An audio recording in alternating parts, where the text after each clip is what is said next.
Oh, this was just interesting, but I knew you'd like it. There's a Mike Posner quote from his Jay Shetty interview. He says, in order to not feel judged, judge people less. Mm-hmm. And I thought you'd really like that. The thing he highlights is when you're obsessed with your weight, often when you see other people, the first thing you think is their weight, right? Yeah. And so now you're living your life obsessed with your weight, and every time you see someone, you think about their weight.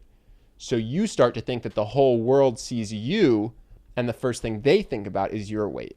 And what Mike Posner was saying is they might not care about weight at all. And the first thing that they think about when they see you might have nothing to do with that. But you judge other people so much based on this thing that now you feel judged by other people about this thing that you're insecure about. Mm-hmm. I thought that was really interesting how it kind of accidentally forms this vicious cycle on your psyche where you're judging yourself, you're judging other people, and then you hallucinate that other people are judging you. Yeah.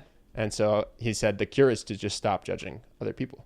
Yeah, I think it's weird. It's the circular system that has two input points, and it's like it's like you kind of have to try to attack both at the same time, or at least the one that's lagging behind. Because I totally agree with his assessment. One of the things I used to care more about was being stronger, being able to lift more. I mean, you could tell if you look at the old videos. I have about 10 to 15 extra pounds of muscle. Charlie was yoked. Not yoked. I just cared more.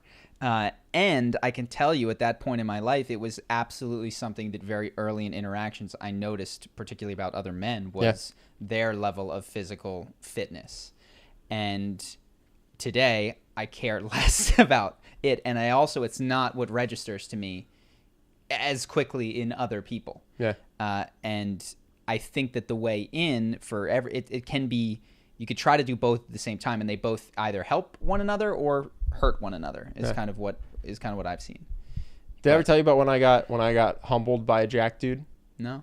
My own judgment really is what humbled me. I was working out at this gym in Vegas. I saw this dude that was just a physical specimen, just shredded. Vegas, and by the way, is insane. So this is the other thing that might have shifted. When we lived in Las Vegas, and you go to the gym, even in my 10 pounds heavier, I was bottom 10 percentile smaller guys because they are steroids and pure meat and lifting all the time. Well, and this guy was super handsome. Well, then you go to LA and it's like yoga, Pilates, like vegan, and all of a sudden it's like, I'm doing great. I'm doing all right.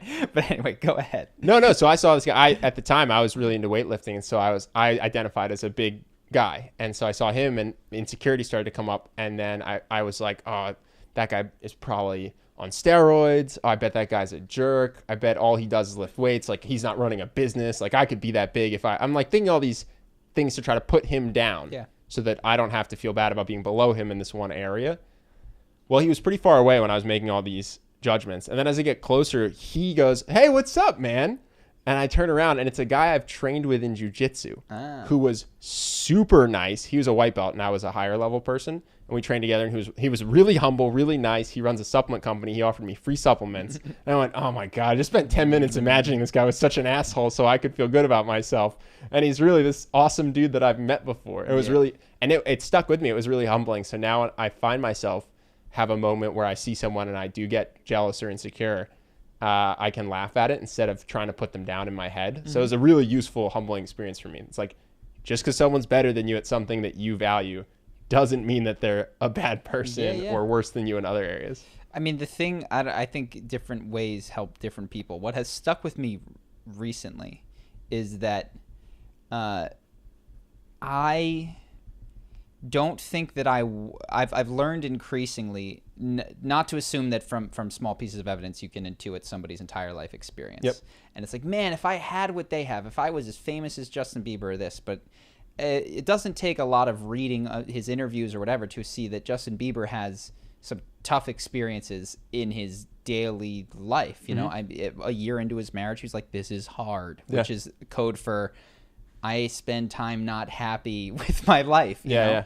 There was someone else I told you I just watched the Kevin Hart thing. And we talked about this last week with Kamal and Kamal Ravikant, Aubrey Marcus. Yeah. Just being like, people are people. Everyone's having a hard time.